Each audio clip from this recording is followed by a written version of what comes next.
यच्च किञ्चित् जगत् सर्वं दृश्यते श्रूयते विव अन्तर्बहिश्च तत् सर्वं व्याप्य नारायणे स्थितः अनन्तमव्ययं कविगुं समुद्रेन्द्रं विश्वशम्भुवम् पद्मघोषप्रतीकाशकं हृदयं चाप्यधोमुखम् अधो नित्याविदस्यान्ते नाभ्यामुपरितिष्ठति ज्वालमालाकुलं भाति विश्वस्यायतनं महत्. ಇವತ್ತು ನಿಮ್ಗೆಲ್ರಿಗೂ ಆಳ್ವಾಸ್ನವರ ಒಂದು ಕಾರ್ಯಕ್ರಮವನ್ನು ಕೊಟ್ಟು ಮನರಂಜನೆಗೆ ನಿಮ್ಮನ್ನ ಕರೆದಿದ್ದಾರೆ. ಹೆಚ್ಚೊತ್ತು ಮಾತಾಡಲಿಕ್ಕೆ ಅವಕಾಶ ಇಲ್ಲ. ಆದರೆ ಸುರೇಶ್ ಶೆಟ್ಟರು ತಮ್ಮ ಆದಾಯದ ಒಂದು ಭಾಗವನ್ನ ಪುನಃ ಜನರಿಗೆ ಕೊಡುವಂತ, ಅಂದ್ರೆ ಈ ಒಂದು ಕಾರ್ಯಕ್ರಮದ ಮುಖೇನ ಶ್ರೀನಿವಾಸ ಕಲ್ಯಾಣವನ್ನು ಇಲ್ಲಿ ಮಾಡಿ, ಯಾಕಂದ್ರೆ ಕಳೆದ ಮೊನ್ನೆ ಕೋಡಿಯಲ್ಲಿ ಆಗಿತ್ತು, ಕಳೆದ ವರ್ಷ ಈ ಭಾಗದಲ್ಲಿ ಆಗಿತ್ತು. ಇದನ್ನ ಇಲ್ಲಿ ಮಾಡಿ ತಮಗೆ ಒಂದು ಶ್ರೀನಿವಾಸನ ಕಲ್ಯಾಣವನ್ನು ನೋಡ್ಲಿಕ್ಕೆ ಅವಕಾಶ ಮಾಡಿ. ನಾನು ಅದನ್ನು ಕೇಳ್ತಾ ಇದ್ದೆ, ಎಷ್ಟು ಸಲ ಮಾಡಿಸ್ತೀರಿ ಶ್ರೀನಿವಾಸನಿಗೆ ಕಲ್ಯಾಣವನ್ನು ಅಂತ ಕೇಳ್ತೇನೆ. ಆದರೆ ಭಕ್ತಿ ಎನ್ನುವಂಥದ್ದು ಮನುಷ್ಯನಿಗೆ ಪ್ರಾಯಶಃ ಅದನ್ನು ನೀವು ಯಾರು ಬೇಡ ಅಂತ ಹೇಳಿದ್ರು ಕೇಳುವುದಿಲ್ಲ. ಮನಸ್ಸಿನಲ್ಲಿ ಇದ್ದದ್ದನ್ನ ಹೊರಗೆ ಹಾಕಿ ಹೊರಹೊಮ್ಮಿಸಲಿಕ್ಕೆ ಒಂದು ಅವಕಾಶಗಳು ಇವೆಲ್ಲ. ಆದರೆ ನೀವು ಭಕ್ತಾದಿಗಳಿಗೆ ಬಂದು ಇಂಥ ಒಂದು ಕಾರ್ಯವನ್ನು ನೋಡ್ಲಿಕ್ಕೆ ಒಂದು ಅವಕಾಶವನ್ನು ಮಾಡಿಕೊಟ್ಟಿದ್ದಾರೆ ಸುರೇಶ್ ಶೆಟ್ಟರು. ನಿಮಗೆ ಅಭಿನಂದನೆ, ದಂಪತಿಗಳಿಗೆ ನಿಮ್ಮ ಕುಟುಂಬಕ್ಕೆ ಅಭಿನಂದನೆ ಸಲ್ಲಿಸ್ತಾ, ಮುಂದಿನದು ನನಗೆ ಬಹಳ ಖುಷಿಯಾದದೇನೆಂದ್ರೆ ರಾಮಲಿಂಗಾರೆಡ್ಡಿ ಅವರು 8 ವರ್ಷಗಳ ಕಾಲ ಶಾಸಕರಾಗಿ, ಮಂತ್ರಿಗಳಾಗಿ, ಈ ಬಾರಿ ಧಾರ್ಮಿಕ ಸಚಿವರಾಗಿ, ನಿನ್ನೆ ರಾತ್ರಿ ನಾನು ಅವರಿಗೆ ದೂರವಾಣಿಯಲ್ಲಿ ಸಂಪರ್ಕ ಮಾಡಿದ ರಾತ್ರಿ 10:30 ಅವರು ಫೋನನ್ನು ರಿಸೀವ್ ಮಾಡ್ತಾರೆ. ಅಂದರೆ ಹೆಚ್ಚಿನವರ ಅಭಿಪ್ರಾಯ ಏನಂದ್ರೆ ಮಂತ್ರಿಗಳಿಗೆ ಫೋನ್ ಮಾಡಿದ್ರೆ ಯಾರು ರಿಸೀವ್ ಮಾಡೋದಿಲ್ಲ ಅಂತ. ಇದು ರಾತ್ರಿ 10:30 ರಿಸೀವ್ ಮಾಡಿ ಕೆಲವು ಕಾರ್ಯಕ್ರಮಗಳಿಗೆ ಒಪ್ಪಿ ಇವತ್ತು ಅದರಲ್ಲಿ ಭಾಗವಹಿಸಿದ್ದಾರೆ. ಒಂದು ಧಾರ್ಮಿಕ ಸಚಿವರಾಗಿ ದೇವಳದ ಅಭಿವೃದ್ಧಿಯ ಬಗ್ಗೆ ಪ್ರಾಯಶಃ ಹಿಂದೆಂದೂ ಕಾಣದಷ್ಟು ಕೆಲಸವನ್ನು, ಸಹಕಾರವನ್ನು ಅವ್ರು ಕೊಟ್ಟಿದ್ದಾರೆ. ಅದಕ್ಕೋಸ್ಕರ ನಾನು ನಮ್ಮ ರಾಮಲಿಂಗಾರೆಡ್ಡಿ ಅವರಿಗೆ, ನಮ್ಮ ಹಳೆಯ ಸಹೋದ್ಯೋಗಿ ವಿಧಾನಸಭೆ ವಿಧಾನ ಪರಿಷತ್ನಲ್ಲಿ, ಆದರೆ ನಮಗೆ ಹತ್ತಿರದಲ್ಲಿ ಸಿಕ್ಕುವಂತ ಮಂತ್ರಿಗಳು ಯಾರಂದ್ರೆ ಅವರು ಒಬ್ಬರಲ್ಲಿ ಏನೇ ಕೆಲಸ ಇದ್ರು ಸಹ ನೇರವಾಗಿ ಹೋಗಿ ಕೂತು ಮಾಡಿಸ್ಕೊಂಡು ಬರುವಂತದ್ದು. ಪ್ರಾಯಶಃ ಜನರಿಗೆ ಮಂತ್ರಿಗಳಂದ್ರೆ ನಮ್ಗಿಂತ ಬಹಳ ದೂರದಲ್ಲಿರುವಂತ ಒಂದು ಅಭಿಪ್ರಾಯವನ್ನು ದೂರ ಹಾಕಿದವರು. ಅದರಿಂದ ಅವರಿಗೆ ತುಂಬ ಅಭಿನಂದನೆ ಅಂತ, ಮುಂದಿನ ದಿನಗಳಲ್ಲಿ ನಿಮಗೆ ಹೆಚ್ಚಿನ ಅಧಿಕಾರ ಸಿಕ್ಕಲಿ ಅಂತ ನಾವೆಲ್ಲರೂ ಹಾರೈಸ್ತೇವೆ. ಯಾಕಂದ್ರೆ ನಮಗೆ ಬೇಕಾದದ್ದು ಜನರ ಮಧ್ಯದಲ್ಲಿ ಇರುವವರು, ಜನರ ಮಾತನ್ನ ಕೇಳಿ ಕೆಲಸವನ್ನು ಮಾಡುವವರು.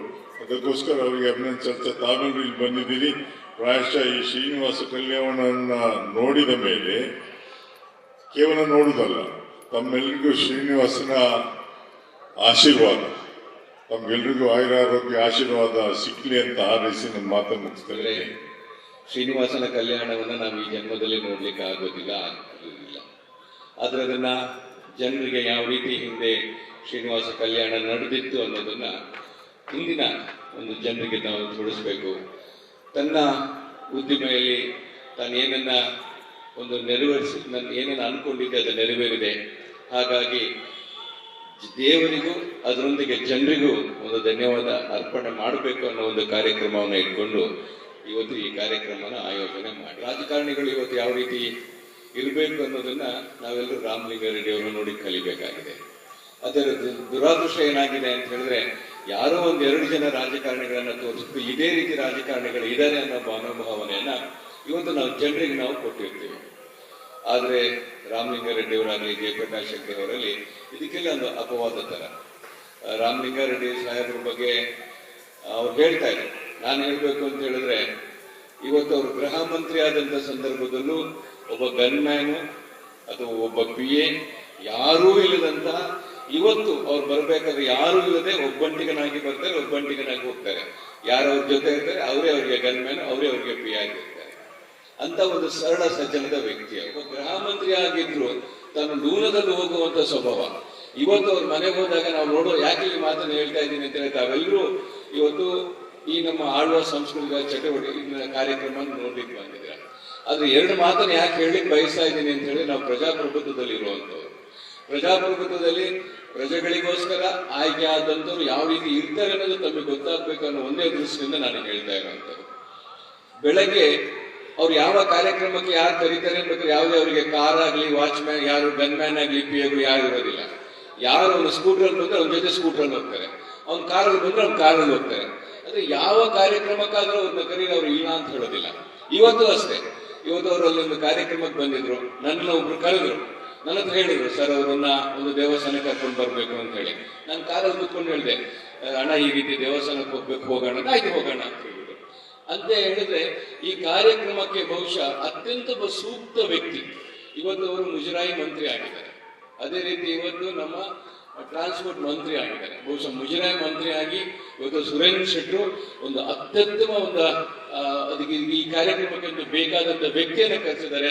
ಅದಕ್ಕೆ ಸಹಕಾರ ಮಾಡಿದಂತ ಶಂಕರ್ ಶೆಟ್ಟರ್ಗೆ ಹೊಂದಿಸಿ, ಹಾಗೂ ಈ ಕಾರ್ಯಕ್ರಮವನ್ನು ಆಯೋಜನೆ ಮಾಡಿರುವಂತ ಎಲ್ಲರಿಗೂ ಹೊಂದಿಸಿ ಈ ಅವಕಾಶ ಮಾಡಿಕೊಟ್ಟು ನಿಮ್ಮೆಲ್ಲರಿಗೂ ಹೊಂದಿಸಿ ನಾನು ಎರಡು ಮಾತನ್ನು ಮುಗಿಸ್ತೇನೆ. ಜೈ ಭಾಗದಲ್ಲಿರ್ತಕ್ಕಂಥವ್ರು ಯಾರು ತಿರುಪ್ತಿಗೆ ಹೋಗಿರೋರು, ಹೋಗ್ಬೇಕು ಅಂತ ಅಂದ್ಕೊಂಡಿರ್ತಕ್ಕಂಥವ್ರು, ಮತ್ತು ದೇವರ ಬಗ್ಗೆ ಹೆಚ್ಚು ಭಕ್ತಿ ಇರ್ತಕ್ಕಂಥವ್ರು, ವೆಂಕಟೇಶ್ವರ ಸ್ವಾಮಿ ಭಕ್ತರು ಒಂದು ವರ್ಷಕ್ಕೆ ಸುಮಾರು 4 ಕೋಟಿ ಜನ ಹೋಗ್ತಾರೆ. ನಾನು ಹೋಗಿದ್ದೇನೆ 4 ದಿವಸದ ಮುಂಚೆ ಅಲ್ಲಿ ಸಜ್ಜನಾದ್ಮೇಲೆ ನಮ್ಮ ದಕ್ಷಿಣ ಕನ್ನಡ ಮತ್ತು ಉಡುಪಿನಲ್ಲಿ. ಇಲ್ಲಿದ್ದಷ್ಟು ದೇವಸ್ಥಾನಗಳು ಬೇರೆ ಯಾವ ಜಿಲ್ಲೆಯಲ್ಲೂ ಇಲ್ಲ. ಅದರಲ್ಲೂ ಎ ಗ್ರೇಡ್, ಬಿ ಗ್ರೇಡ್ ಸುಮಾರು 400 ಇದೆ. ಎ ಗ್ರೇಡ್ ಅಂದರೆ 25 ಲಕ್ಷಕ್ಕಿಂತ ಹೆಚ್ಚು ಆದಾಯ ಇರತಕ್ಕಂಥದ್ದು. ಬಿ ಗ್ರೇಡ್ ಅಂದರೆ 5 ಲಕ್ಷದಿಂದ 25 ಲಕ್ಷಗಳು ಆದಾಯ ಇರತಕ್ಕಂಥದ್ದು. ಸಿ ಗ್ರೇಡ್ ಅಂದರೆ 5 ಲಕ್ಷಕ್ಕಿಂತ ಕಡಿಮೆ ಇರತಕ್ಕಂಥದ್ದು. 400 A grade, B grade temples ಅಲ್ಲಿ 3ನೇ ಒಂದು ಭಾಗ ಇಲ್ಲೇ ಇದೆ, ಇದೇ ಜಿಲ್ಲೆ ಅಲ್ಲಿ ದಕ್ಷಿಣ ಕನ್ನಡ ಮತ್ತು ಉಡುಪಿನಲ್ಲೇ ಇದೆ. ಅದು ಭಾಳ ದೊಡ್ಡ ದೇವಸ್ಥಾನಗಳು. ಆಮೇಲೆ ಭಾಳ ಅಚ್ಚುಕಟ್ಟಾಗಿ ಮ್ಯಾನೇಜ್ ಮಾಡ್ತಾರೆ. ಒಂದು ದೇವಸ್ಥಾನ ಅಂತಲ್ಲ, ಎಲ್ಲ ದೇವಸ್ಥಾನಗಳು ನಾನು ನೋಡಿದ ಪೈಕಿ ಅಲ್ಲಿ ಒಂದು ಶಿಸ್ತಿರುತ್ತೆ. ಮತ್ತು ಒಂದು ಲೆಕ್ಕನೂ ಅಷ್ಟೇ, ಪ್ರತಿಯೊಂದು ಕೂಡ. ಮತ್ತು ಬರ್ತಕ್ಕಂಥ ಭಕ್ತಾದಿಗಳಿಗೆ ಸಾಕಷ್ಟು ಸೌಕರ್ಯಗಳನ್ನು ಈ 2 ಜಿಲ್ಲೆಯಲ್ಲಿರ್ತಕ್ಕಂಥ ದೇವಸ್ಥಾನದ ಆಡಳಿತ ಮಂಡಳಿಯವರು ಮತ್ತು ಅಲ್ಲಿರ್ತಕ್ಕಂಥ ಅರ್ಚಕರು ಮತ್ತು ಜನ ಕೂಡ ಅಷ್ಟೇ ಸಹಕಾರದಿಂದ ಭಾಳ ದೊಡ್ಡ ದೊಡ್ಡ ದೇವಸ್ಥಾನಗಳೆಲ್ಲ ಈ ಭಾಗದಲ್ಲಿ ಬರೋದಕ್ಕೆ ನೀವೆಲ್ಲ ಕೂಡ ಕಾರಣಕರ್ತರಾಗಿದ್ದಾರೆ ಅಂತೇಳಿ ಎಲ್ಲ ನಮ್ಮ ವೆಂಕಟೇಶ್ವರ ಶ್ರೀನಿವಾಸ ಕಲ್ಯಾಣ ಶ್ರೀನಿವಾಸ ದೇವರು ವೆಂಕಟೇಶ್ವರ ಸ್ವಾಮಿ ಎಲ್ಲ ಬಂದರೆ ನಿಮಗೆಲ್ಲ ಕೂಡ ಒಳ್ಳೆಯದಾಗಿ ನಮ್ಮ ದಂಪತಿಗಳು ಸಲ್ಲಿಸುತ್ತಿರುವಂತಹ ಈ ಹೊತ್ತಿನಲ್ಲಿ ಶ್ರೀನಿವಾಸ ಕಲ್ಯಾಣೋತ್ಸವದ ಈ ಧಾರ್ಮಿಕ ಸಭೆಯಲ್ಲಿ ಮುಜರಾಯಿ ಸಚಿವರಾಗಿ ತಾವು ಆಗಮಿಸಿದ್ದೀರಿ. ನಿಮಗೆ ವಿಶೇಷವಾದ ಅಭಿನಂದನೆಗಳನ್ನು ಸಲ್ಲಿಸುತ್ತಿದ್ದೀಯ. ದಾಂಡೇಲಿಯ ಪ್ರಸಿದ್ಧ ಉದ್ಯಮಿಗಳಾದ ಪ್ರಕಾಶ್ ಶೆಟ್ಟಿ ಅವರಿಗೆ ನಮ್ಮ ಪ್ರೀತಿಯ ರೇಷ್ಮೆಯ ಶಾಲು ಜೊತೆಯಲ್ಲಿ ಮೈಸೂರು ಪೇಟೆದ ಗೌರವ ಮಣಿಸರದ ಗೌರವವನ್ನು ಸಲ್ಲಿಸಿದ ಫಲಪುಷ್ಪ ಸ್ಮರಣಿಕೆಯನ್ನು ಕೊಟ್ಟು ಅವರನ್ನು ಅಭಿನಂದಿಸಬೇಕು. ಈ ಸಂಭ್ರಮದ ಹೊತ್ತಿನಲ್ಲಿ ಈ ಗೌರವವನ್ನು ಸ್ವೀಕರಿಸಿದ್ದೀರಿ. ನಿಮಗೆ ವಿಶೇಷವಾದ ವಂದನೆಗಳನ್ನು ಸಲ್ಲಿಸಿದ ಮುಂದಿನ ದಿನಗಳಲ್ಲೂ ಸಹ ನಮಗೆ ಪ್ರೋತ್ಸಾಹಿಸಬೇಕಾಗಿ ನಿಮಗೆ ಗೌರವಪೂರ್ವಕವಾದ ವಿನಂತಿಯನ್ನು ಮಾಡ್ತಾ